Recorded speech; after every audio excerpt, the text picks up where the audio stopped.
Hernia एक सुजन आहे. पोटामध्ये एक 25+ ऑर्गन आहेत. हार्निया हा क्लिनिकल डायग्नोसिस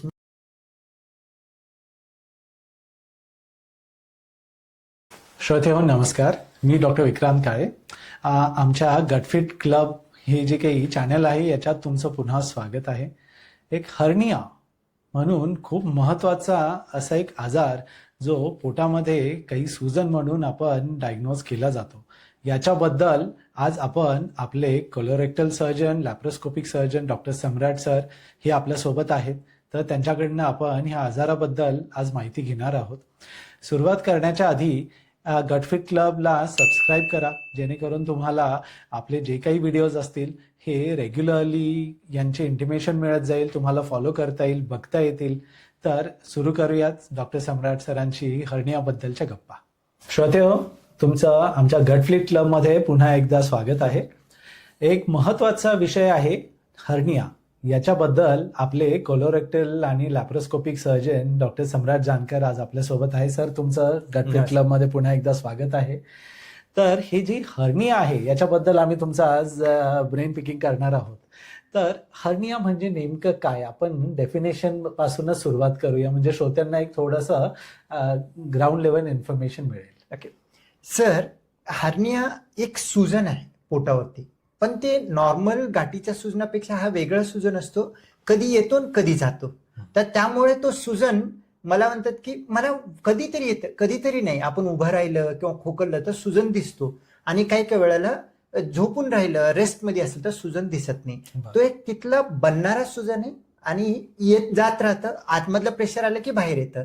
हे फक्त सुजन नसून, म्हणजे एखादा लायपोमा, चरबीची गाठ म्हणतो, तो पण एक सुजन आहे. तसं सुजन नसून ह्या सुजनाला वेगळं अर्थ आहे. कारण चरबीची गाठ तुमच्या पोटातला काही अवयव बाहेर येत नाही. ह्याच्यामध्ये तुम्हाला असलेला जो कव्हरिंग असतो, त्या कव्हरिंग मध्ये होल पडून आतमधली आतडी किंवा आतडीवरची चरबी किंवा आतडीचा काही भाग त्या गोष्टीमधून बाहेर येण्याचा प्रयत्न करतो. आणि त्यामुळे फक्त चमडी असते, दिसते, पण बाकीचं सगळं पोकळी असल्यामुळे तो सुजन येतो. आणि जसं आपण झोपलं, पोटामध्ये प्रेशर कमी झालं तर ते पूर्ण आतमध्ये जाते, म्हणून नाहीसं असं वाटतं. हे एक टाईपचं हर्नियाचं पद्धत म्हणायला काय. कव्हरिंग म्हणजे आपल्या पोटाच्या मसल्स आणि लिगामेंट यांच्याबद्दल बोलतो तसं. आता ही खूप चांगली गोष्ट आहे सर समजून घेण्यासाठी. कसं असतो, देवानी प्रत्येक शरीराच्या भागाला काही प्रोटेक्शन दिलं. जसं की ब्रेन, आपण जो काही मेंदू म्हणतो, हे खूप महत्वाचं आहे. छोटस सुद्धा त्याला जर का जखमा झालं तर विसरबोळ होऊ शकतो, काहीच्या आजार येऊ शकतात. म्हणून त्याला देवाने काय केलंय, कवटी तयार केलं, म्हणजे स्कलबोन. तर त्याला इव्हन मारलं तरी काय होत नाही, आतमध्ये विजा होत नाही, तितकं पक्क करून दिलं. आता तसंच आपण खाली जर का आलो, छातीच्या ठिकाणी जर का बघितलं तर तिथं 2 ऑर्गन आहेत. लंग आहे, लिव्हर आहे, हार्ट आणि आपलं फेफडे आहेत. तर त्यांचा कायम काम असतो, कधी बीट केलं कमी होतात, बीट केले तर वाढतात. मग देवाने त्या ठिकाणी काय केलं, मागच्या बाजूला तर मणका ठेवला, पुढच्या बाजूला बीट केलं, फुगायला पाहिजे, सोडलं यायला पाहिजे, तसं कव्हरिंग दिलं. तो मेंदूचं जसं कव्हरिंग आहे कवटी, त्याच्यापेक्षा वीक आहे, पण नेमकं तिथं कव्हर करतं आणि बरेच प्रेशर दिलं तरी काही होणार नाही, तसं ठेवतं. तसंच जर खाली आपण पोटापर्यंत आलो, पोटामध्ये काय झालं, पोटामध्ये एक 25+ ऑर्गन आहेत, 25 पेक्षा जास्त ऑर्गन आहेत. आणि सर्वात महत्वाचं म्हणजे पोटामध्ये गॅस झालं, पोट फुगू शकतो, पाणी झालं, पोट फुगू शकतो. इव्हन प्रेग्नन्सी एक नॅचरल, त्याच्यामध्ये पोटाचा आकार वाढतं. मग प्रेग्नन्सीच्या टाइममध्ये वाढणं आणि कमी होणं हे तिथं जर का हाडं असतील तर होणंच शक्य नाही. म्हणून देवाने तिथं काय केलं, 7 थरांमध्ये, 7 लेअरमध्ये आपल्याला पूर्ण तिथं कव्हरिंग केलं. आपण काय करतो सर, शर्ट अंगावरती शर्ट घालतो, तसंच पोटाच्या भोवती 7 लेअर मध्ये घातलेला जो शर्ट आहे, आपण बनियान मध्ये एक शर्ट आणि वरतून एक कोट असं घातलं, तसं तिथं 3 मसलचे लेअर, स्नायूचे लेअर, त्यानंतर एक फॅटचा लेअर, एक फेशियाचा लेअर, एक स्किनचा लेअर, त्याच्यामध्ये पेरिटोनियमचा लेअर, असे एकंदरीत तिथं 7 लेअरचं कव्हरिंग दिलेलं आहे. आणि 7ही लेअर सगळीकडं समान टाईट राहतात. पण काही वेळाला काही कारण असतं, का बरं कारण होतं आपण पुढे बोलूया. काही कारण असतं, वरची चमडी फक्त राहते, पण खालचे जे लेअर आहेत, मसल, फेशिया आणि पेरिटोनियम मध्ये, त्याच्यामध्ये छिद्र पडलं तर तो भाग पोकळ आहे आणि त्याच्यावरती स्किन कव्हर्ड आहे, म्हणजे चमडी कव्हर्ड आहे. तर त्यावेळेला खोकललं काय होणार आहे, तो चमडीच्या तिथं सुजन येतं मध्ये जातं असं वाटतं आपल्याला, पण ऍक्च्युली खाली पूर्ण पोकळ आहे, फक्त चमडी धरून बसलेली, तोच हार्निया आहे आणि त्यालाच आपण हार्निया म्हणतो. बरोबर बरोबर. असं पण हे होतं का, आता तुम्ही ते एक इतकं छान सांगितलं की आपले 7 लेयर्स आहे, त्याच्यापैकी 6 लेयर्समध्ये कुठेतरी छोटासा गॅप पडतो, होल होतो, फक्त स्किनचं लेअर राहिलं, त्याच्यामुळे हे आतले आपले जे काही आतडे आहेत, आतड्यांचं कव्हरिंग आहे ते त्या होलमधनं बाहेर येतं. तर ते बाहेर येतं, ते स्किन फक्त त्याला प्रोटेक्शन ठेवतं. तर हे होतं का, हे होल पडणं किंवा गॅप पडणं का होतं? सर आता होल पडणं म्हटलं काय, मसल स्नायूमधल्या विकनेसमुळे होल पडला. आता विकनेस का बरं आला सर, आपण एखादं उदाहरण तर घेऊया. हे एक शर्ट आहे किंवा कोट आहे, मी वापरतो, ह्या कोटला होल का बरं पडतं जर का विचारलं, त्याची 3 कारणं आहेत. सर्वात पहिलं, हे कपडा कोणता आहे. हा जर का जीन्सवाला कपडा असेल, तुम्ही कसंही वापरा, काही होणार नाही, कारण जीन्सच्या पॅन्टमध्ये छिद्र पडतच नाही. ते तर फॅशन आहे, लोक छिद्र पाडून फिरतात, पण छिद्र पडतच नाही. तर दुसरी गोष्ट आहे, वापरणारा कसं वापरतो. म्हणजे जर का एखादा रोजच जर का हे घालत असेल, काहीच दिवसामध्ये खराब होईल. पण जर का ऑकेजनला वापरत असेल आणि काहीच वेळेस वापरत असेल, तर त्याची लाईफ वाढतं, त्याचा स्पॅन वाढतं. तसंच तिसरी पण महत्वाची गोष्ट आहे की त्याची मेंटेनन्स कसं करतो. म्हणजे एखादा व्यक्ती एक शर्ट घालतो, त्या शर्टला रोज धुतो, रोज दळपट करतो आणि त्याची काही मेंटेनन्सच नाही करत. एखादा शर्ट आहे सेम कंपनीचे, सेम वेळा घालत असेल आणि ड्रायक्लीन करून व्यवस्थित जर कोणी वापरत असेल, तर त्याची लॉंगिट्युटी वाढू शकते. तसंच काहीतरी आपल्या त्या लेअरमध्ये पण दडलेलं आहे सर. आता जो काही लेअर आहे, तो लेअर म्हणजे तिथले जे काही पदर आहेत, त्याचे जे काही संरचना आहे, लवचिकता वगैरे आहे, ते डिपेंड करतं की त्याची देवाने काय घडवणी केलेली. ती घडवणी कशावर ठरते, आई वडिलांकडून आलेल्या जीनवरती. त्याच्यावरती कोणाचंच काही कंट्रोल नाही. एखाद्याला जर का मसल पैदाशी वीक असतील, त्यांच्यामध्ये हार्निया लवकर होतो, कारण लेकरामध्ये वगैरे पण हार्निया होतो. एखादा पैदाशीच जर का स्ट्रेंथ असेल, त्यांच्या फॅमिलियल जीन खूप स्ट्रॉंग असतील, हार्निया बनण्याचा प्रश्नच येत नाही. मग तो गोष्ट आपल्या हातात नाहीये, त्या गोष्टीबद्दल आपण जास्त बोलण्यात काही उपयोग नाही. त्याच्या पुढचे 2 भाग आहेत की कसं वापरला जातो. हार्निया कॉमन कोणामध्ये होतो, असं म्हणायचे पहिलं की जास्त वजन उचलणाऱ्यांमध्ये, लेबरर्स, खूप कष्ट करणाऱ्यांमध्ये हार्निया व्हायचं, कारण त्यांच्यामध्ये वारंवार पोटावरती स्ट्रेन पडून, तिथं जास्त पोटामध्ये प्रेशर होऊन, त्यामुळे हार्निया होऊ शकतो. दुसरा हार्निया कोणामध्ये होऊ शकतो, एखादा माणूस आहे आपल्या शरीरावरती काही कामच नाही करत, बसून राहतो, मग तो मसल वीक होणार आणि वयाच्या हिशोबानं पुढे जाऊन हार्निया होण्याची शक्यता आहे. हे महत्वाचे 3 कारण आहेत. काय क्वालिटी आहे देवानी बनवलेली, कसं तुम्ही त्याचा वापर करताय, कसं मेंटेन करताय, ह्यावरती तुमचे मसल वीक होतात, वीक झाल्यामुळे हार्निया होतो. बरोबर. सो आता हे जे काही यूज आहे, मेंटेनन्स आहे, तर हे याच्यामध्ये काय चुका होतात. म्हणजे जर ड्राय क्लिनिंग नाही करत आहे शर्टला तुम्ही म्हणता, तर इथे मेंटेनन्स शर्टचा हे जे रॅप आहे आपल्या देवाने दिलेलं एवढं सुंदर, याच्यासाठी काय काय चुका होतात लोकांकडनं.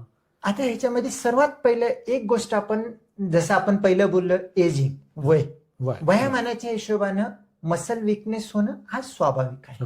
आणि ओल्ड एज मध्ये हार्निया होणं खूप स्वाभाविक आहे. 50-60 नंतर मसल वीक होणं, तिथून हार्निया होणं स्वाभाविक आहे. त्याच्या व्यतिरिक्त एक आणखीन दुसरे तिसरे महत्वाचे जर का गोष्टी बघत असेल, वारंवार खोकला करत असतील, खोकला असेल तर त्यांना पण प्रेशर होतो, त्यामुळे हार्निया होऊ शकतो. जर का एखाद्याला कॉन्स्टिपेशन, बद्धकोष्ठता खूप आहे, खूप ताकद द्यावी लागते, पोट तर तितकंच आहे, ऑर्गन तर तितकेच आहेत, आतमधले अवयव पण तितकेच आहेत, पण वारंवार प्रेशर दिल्यामुळे सुद्धा हार्निया होऊ शकतो. कॉन्स्टिपेशन एक महत्वाचं कारण आहे. पुरुषांमध्ये 50 नंतर लघवीला त्रास होतो, म्हणून रात्र जास्त कुतून लघवी करावं लागतं, त्यामुळे देखील हार्निया होतो.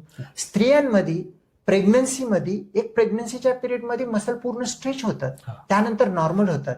आपल्या भारतामध्ये आईचा एक रोल खूप मोठा आहे की आपल्या लेकरू सोडून काही आई बघत नाही, पण ऍक्च्युअली आईनं 3 महिन्याच्या नंतर स्वतःची शरीराची काळजी नाही घेतली, तर तो एक कारण आहे प्रेग्नन्सीमुळे हार्निया होण्याची शक्यता आहे. त्यात खास करून जर का सेकंड प्रेग्नन्सी झालेली आहे, सिझेरियन डिलिव्हरी झालेली आहे, बाळाचं वेट जास्त होतं, ट्विन प्रेग्नन्सी होतं, त्याच्यामध्ये आईनं जर का लवकर आपल्या पोटावरती काम नाही केलं, एक डायव्हेरिकेशन म्हणतो, म्हणजे दोन्ही मसल जॉईन होऊन नॉर्मल होणं ते होत नाही, किंवा ते मसलचं विकनेस होऊन हार्निया होतो. हे काही महत्वाचे कारण आहेत. त्याच्या व्यतिरिक्त एक आजकाल आपण अवॉइड करतो, पण तो एक महत्वाचं कारण काय म्हणजे कोणत्याही कारणास्तव ओपन सर्जरी केलं तो 20% चान्स आहे फ्युचरमध्ये जाऊन त्यांना हार्निया होण्याची. त्यामुळेच आजकाल सर्जरी नंतर हार्निया कमी होत चालली, कारण बरेच ठिकाणी दुर्बिणीची सर्जरी केल्या जाते. दुर्बिणीची सर्जरी केल्यामुळे हार्नियाचा रिस्क कमी होतो. हे काही महत्वाचे ढोबळ कारण आहेत त्यामुळे हार्निया होतात. पण एकाच कारणामुळे हार्निया होतो का असं विचारलं तर असं नाही. बरोबर. सो तर हे झालं आपले रिझन्स, म्हणजे कोण रिस्क कुणाला आहे हर्नियाची, कुणामध्ये होतो, का होतो, हे अगदी छान आपण एक्सप्लेन केलंय सर. तर आता युजली पेशंटचे लक्षणं असे असतात, जसं तुम्ही म्हणालेत की कुठेतरी फुगवटा आहे, सुजन आहे आणि हे आपल्याला क्लिनिकली हर्निया आहे असं वाटलं. तर हर्नियासाठी मग तुम्ही कन्फर्म करण्यासाठी काही तपासण्या करता का?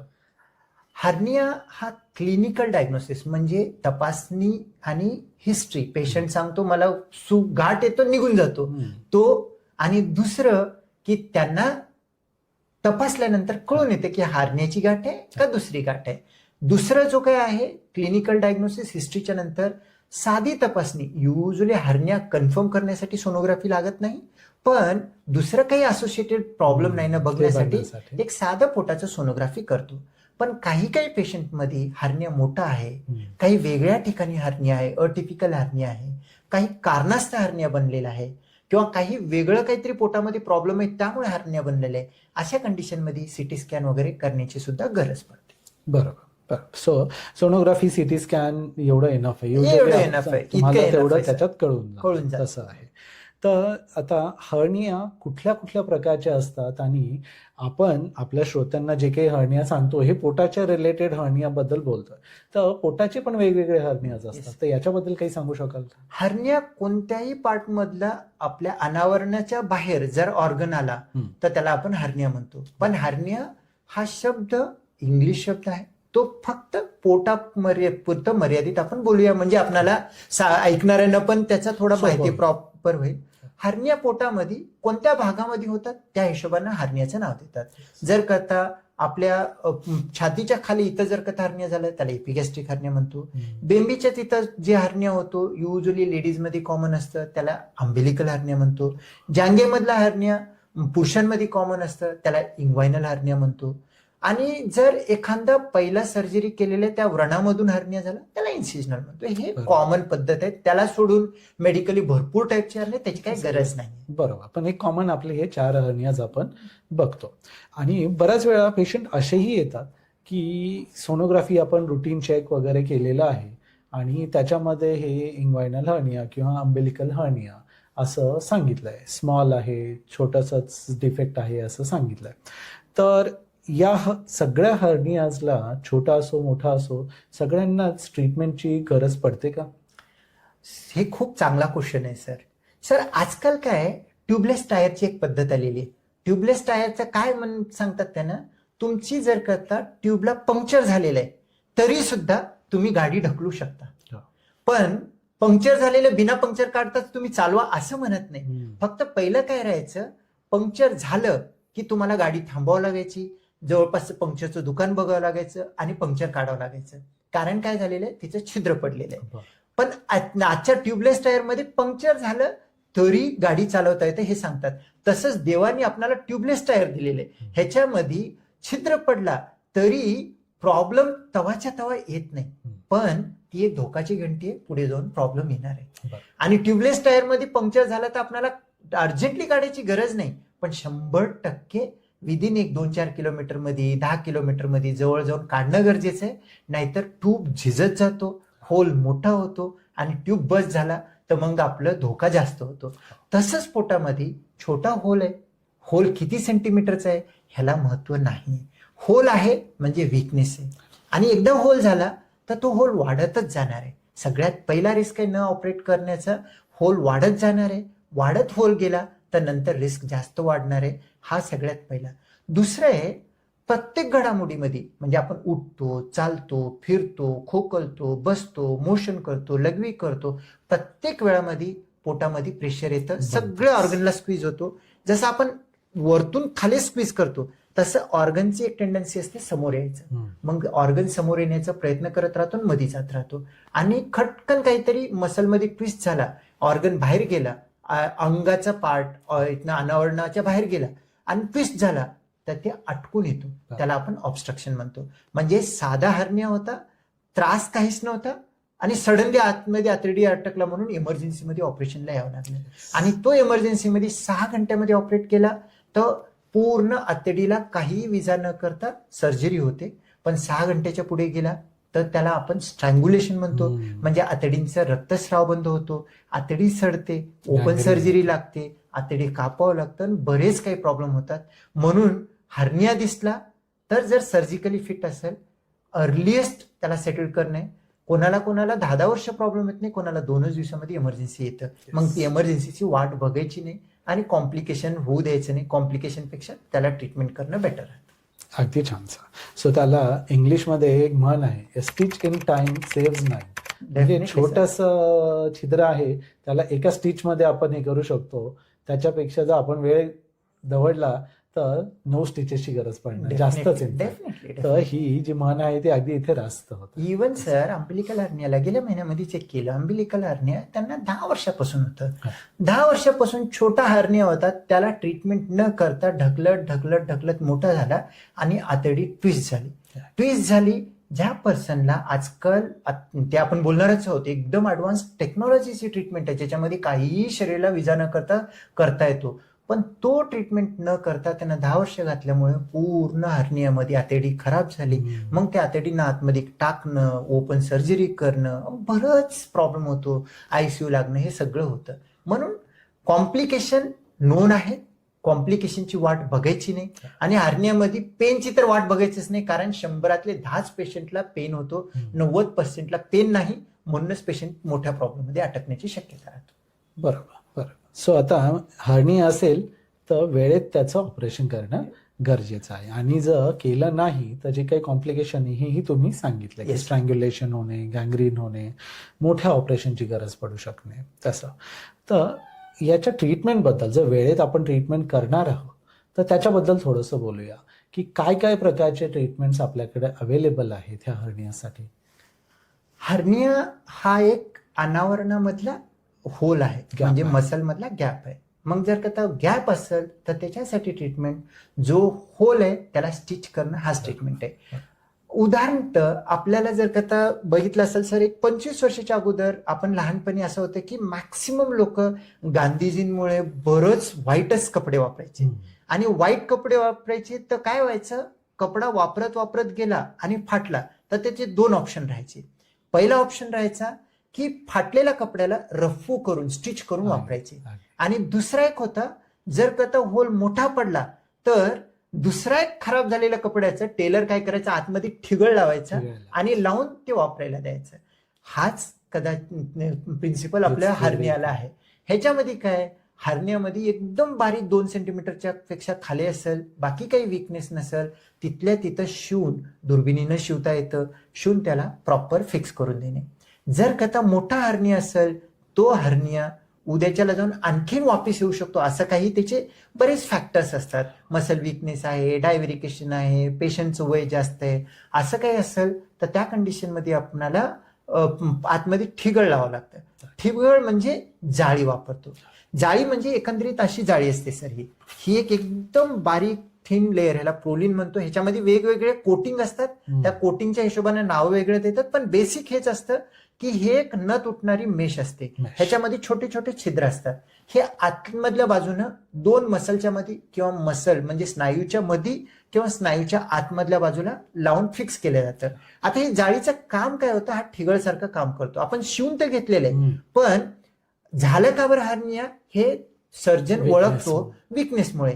आता विकनेसमुळे वापिस हर्निया होऊ शकतो हे तर नाही होऊ शकत असं बोलू शकत नाही. म्हणून ह्याला काय करतो आपण, जाळी लावतो. जाळी लावून पॅक केल्यामुळे ह्या जाळीमध्ये छोटे छोटे छिद्र असतात आणि शरीर काय करतं, ह्या जाळीला एक एक्सटर्नल फॉरेन ऑब्जेक्ट म्हणून डायग्नोज करतं. म्हणजे शरीराला कळतं की हे आपला बॉडीचा ऑर्गन नाही. आणि शरीराची एक टेंडन्सी असते, म्हणजे काय, घरामध्ये कोणीतरी घुसलेलं आहे, त्याला आपण मारू शकत नाही, पण कम से कम त्याला घोळका घालून तिथल्या तिथं थांबवा. तसं ह्याच्या बाजूला आजूबाजूला ह्याच्या छिद्रामध्ये बॉडीचे टिश्यू येऊन पूर्ण मध्ये जाऊन फिक्स होतात, बॉडी रिॲक्शन होतो, जेणेकरून हा पार्ट इतका स्ट्रॉंग होतो, जिथं हर्निया होतं तिथं वापिस न हर्निया होण्यासारखं होतो. 7 लेअर होते स्नायूचे, हे 8वा आणि एकदम स्ट्रॉंग लेअर तयार होतो, वापिस हर्नियाचा काही क्वेश्चन राहत नाही. हा प्रिन्सिपल हर्नियाचा ट्रीटमेंटचा आहे सर. एकदम छान. आणि तुम्ही जे म्हणालात की ही दुर्बिणीने सुद्धा, म्हणजे आपण बोलतोय लॅप्रोस्कोपी बद्दल, तर याचे पण वेगवेगळे प्रकार आहेत. लॅप्रोस्कोपी, आता तुम्ही रोबोटिकही करतात, त्याच्याबद्दल सांगा. हर्नियाच्या ट्रीटमेंटमध्ये एक साधारणतः 3 टेक्निक आहेत सर. एक आहे जो age old standard open surgery. Open surgery म्हणजे काय, तुम्हाला जर का एक 2 सेंटीमीटरचा हर्निया असेल तर त्याचं 4 सेंटीमीटर छिद्र करणं आणि कट करणं, कट करून स्नायूपर्यंत जाणं, स्नायूला शिवणं, वरती मेश ठेवणं आणि बाहेरून क्लोज करून येणं. ह्याच्यामध्ये इन्फेक्शनचे चान्सेस, वापिस हर्निया होण्याचे चान्सेस, आणखीन त्याचा त्रास होण्याचा चान्सेस, हॉस्पिटलायझेशन लागण्याचे चान्सेस खूप जास्त राहतात.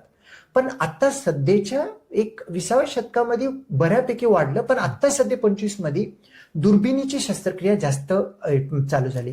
आता प्रॉब्लेम कसं आहे सर, हे स्नायू आहे, स्नायूमध्ये छिद्र पडलेले आहे, तर स्नायूच्या छिद्राच्या बाहेर आपण जर का ठिगळ लावलं तर प्रेशर आल्यानंतर हे तर विकनेसला पण फोडल आणि बाहेरच्या मसलला, स्नायूला पण ढकलून देईल आणि वापिस हर्निया होईल. हे ओपन मध्ये होतं. तर मग लॅप्रोस्कोपीमध्ये दुर्बिणीच्या मध्ये काय करायला चालू केलं की स्नायूच्या पूर्ण क्लोज करणं, मध्ये मेश लावणं. मेश लावल्यानंतर होलच्या 5 सेंटीमीटर सगळ्या बाजूने ज्या वेळेला तुम्ही कव्हर करता, प्रेशर आलं तर ते पूर्ण 10 ते 15 सेंटीमीटर वॉललाच प्रेशर गेल्यामुळे वापिस हर्निया बनत नाही. आता हे दुर्बिणीमध्ये पण 2 प्रकार आहेत. एक आम्ही पहिली जी दुर्बीण वापरायचो, एक लाकडांसारखं लॅप्रोस्कोपीनं पूर्ण थांबून आपण सर्जरी करायचो, तो पण एक चांगली टेक्नॉलॉजी आहे, त्याच्यामध्ये काहीही चुकीचं नाहीये, पण त्याची पण ऍडव्हान्स आणि सेफ आणि बेटर इफेक्टिव्ह रोबोटिक टेक्नॉलॉजी आली. त्याच्यामध्ये हर्नियाची शस्त्रक्रिया आणखीन जास्त इफेक्टिव्हली, कमी त्रासदायक करता येतं आणि खूप चांगले त्याचे रिझल्ट आजकाल आम्हाला भेटत आहेत. आणि त्याला आपण रोबोटिक शस्त्रक्रिया म्हणतो. रोबोटिक म्हणजे रोबोट येऊन ऑपरेट नाही करत, तर सर्जन बसून रोबोटवरती कमांड देऊन करतो. फक्त कसं असतो, सर्जन ज्या वेळेला हाताने ऑपरेट करतो त्यावेळेला त्याचे मुवमेंट आणि आपल्या स्नायूला जो विजा होतो ते लॅप्रोस्कोपीनं कमी होतो. लॅप्रोस्कोपीमध्ये पण तुमचे मुवमेंट होतच राहतात, कारण माझी जी मुवमेंट आहे तीच तिथं मुवमेंट दिसणार आहे. पण त्याची पुढची जी रोबोटिक टेक्नॉलॉजी आहे, रोबोटिक टेक्नॉलॉजीमध्ये सर्जनचे ट्रेमर येत नाहीत आणि एकदम प्रिसाइजली जाता येतं. आणि 3 ते 4 टाइम मॅग्निफाईड व्ह्यू मध्ये लॅप्रोस्कोपीमध्ये बघतो, रोबोटिकमध्ये कम से कम 15 ते 20 टाइम मॅग्निफाईड दिसल्यामुळे छोट्या छोट्या गोष्टींना विजा न करता एक चांगल्या पद्धतीने करण्याची उपक्रम होत. सो हे सगळ्यात मोस्ट ऍडव्हान्स्ड असं ते रोबोटिक, आता सध्याचं सगळ्यात ऍडव्हान्स टेक्नॉलॉजी म्हणजे रोबोटिक टेक्नॉलॉजी. बरोबर. सो हर्निया असेल तर ऑपरेट करणं गरजेचं आहे. छोटा असेल तर वेळ आहे, बाकी त्रास होत असेल तर अगदी अर्जंटली करायचा. हे कुठल्या कुठल्या प्रकारचं करायचं हेही आपण बोललो सर. आणि लॅप्रोस्कोपी ऑब्व्हियसली प्रेफर्ड आहे. रोबोटिक जिथे अवेलेबल आहे तिथे नक्कीच, जर पॉसिबल असेल, सगळ्यात ऍडव्हान्स पेशंटला पॉसिबल असेल आणि जर का फायनान्शियली काही इश्यू नसेल, आता सध्या करण्यासारखा ट्रीटमेंट म्हणजे सगळ्यात बेस्ट ट्रीटमेंट रोबोटिक सर्जरी. बरोबर. सो मग आता हर्नियाचं झाली, सर्जरी केली सर, मोठा जरी असेल, तुम्ही मेश लावला वगैरे, तर याच्यानंतर आपल्या श्रोत्यांच्या माहितीसाठी एक पोस्ट ऑफ रिकव्हरी आपण जे म्हणतो, म्हणजे सर्जरी नंतर जे काय स्टेप्स त्यांना माहिती हवेत किंवा कशी रिकव्हरी होते. हर्निया आपण काय केलेलं आहे सर, मसलच्या विकनेसला एक सपोर्ट दिलेला आहे आणि त्याची सर्जरी केलेली आहे. आपण आता आजकाल 99% दुर्बिणीची सर्जरी होते, त्यामुळे आपण ओपन सर्जरी जास्त बोलण्यात काही पॉइंटच नाही. बरोबर. दुर्बिणीची सर्जरीमध्ये छोट्या छोट्या 2-4 होलमध्ये सर्जरी झालेले असतात. ते होल ऑटोमॅटिकली विरघळणारे टाका असतात आणि टाका ऍब्झॉर्ब होतात आणि टाका काढायची गरज नाही पडत. काही काही वेळेला 1-2 टाका काढायची गरज पडतो आणि त्यांची जी कव्हरिंग असते त्याला पण आपण वॉटरप्रूफ ड्रेसिंग केलेली असते. म्हणून पेशंटला दुसऱ्या दिवशीपासून आंघोळ करणे, चालणं, फिरणं सगळं काही करू शकतो, काही रेस्ट्रिक्शन नाही. पुढचा एक क्वेश्चन येतो पेशंटला, मी खाऊ काय न खाऊ काय. सर्जरी कोणती झाल्यानंतर आतमध्ये गॅस फुल करून आपण सर्जरी केलेली असते, त्यामुळे आतड्यांची हालचाल थोडी मंदवलेली असते आणि नॉर्मल होण्यासाठी एक जवळपास 2-3 दिवस जातं, त्याच्यामध्ये तुम्ही खाणं, मोशन होणं हे सगळं नॉर्मल होतं.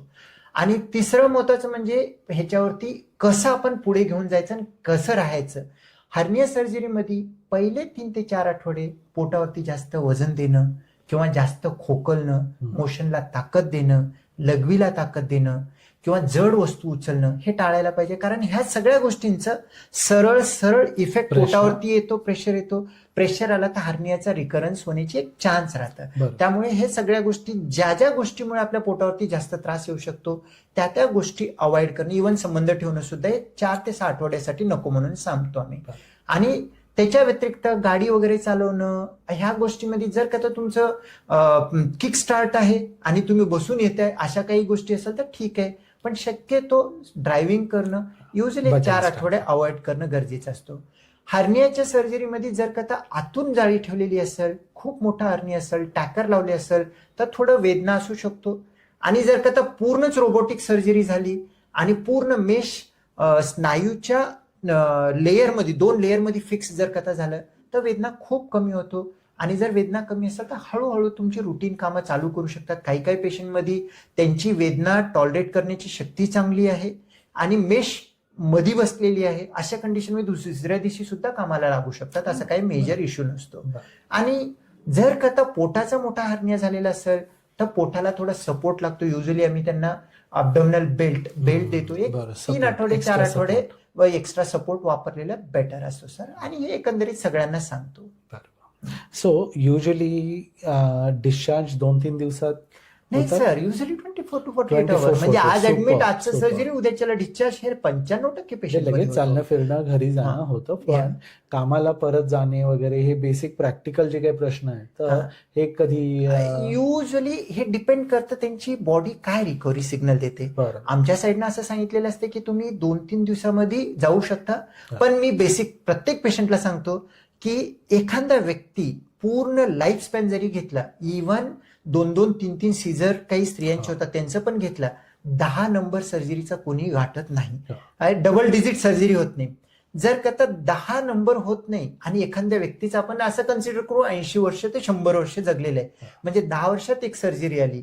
मग जर का तर 10 वर्षातून एक सर्जरी आलं तर सर्जरी आहे, सर्जिकल ट्रॉमा आहे, रिकव्हरीला वेळ लागतो. आठवडाभर सुट्टी घेणं गरजेचं आहे. बरोबर. आणि जर 10 वर्षामधून एक सर्जरी आणि त्याला आठवडाभर सुट्टी घेत नसेल तर मग सगळ्यात मोठा क्वेश्चन आपल्याला राहतो की आपण काम करतोच काय इतकं ज्याच्यामध्ये आपण रिकव्हरीला सुद्धा वेळ देत नाही. बरोबर. जायचं तर दुसऱ्या दिवशी कामाला जाऊ शकतो, पण मी प्रत्येकाला सांगतो 8-10 दिवस टाइम द्या, रिकव्हर होऊ द्या. बरोबर. बॉडीची रिकव्हरी झाली तर त्याचे जे काही साईड इफेक्ट आहेत ते होणार नाही तर अर्धवट रिकव्हरीमध्ये पळायला चालू केलं काय काम, किती इव्हन सॉफ्टवेअर डेस्कटॉप असेल तरी सुद्धा आपल्या बॉडीवरती स्ट्रेस असतो, न केलेलं बेटर. बरोबर.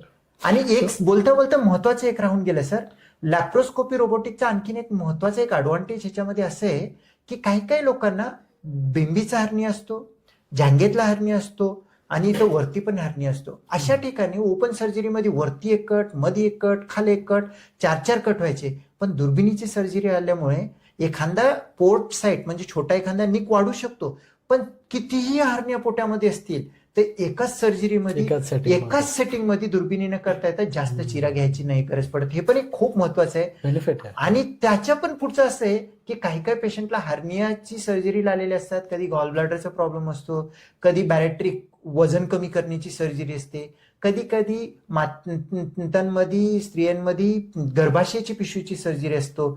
ते सुद्धा एकाच टाइम मध्ये करता येऊ शकतो. हे मोठा दुर्बिणीची सर्जरी रोबोटिक लॅप्रोस्कोपीचा बेनिफिट आहे.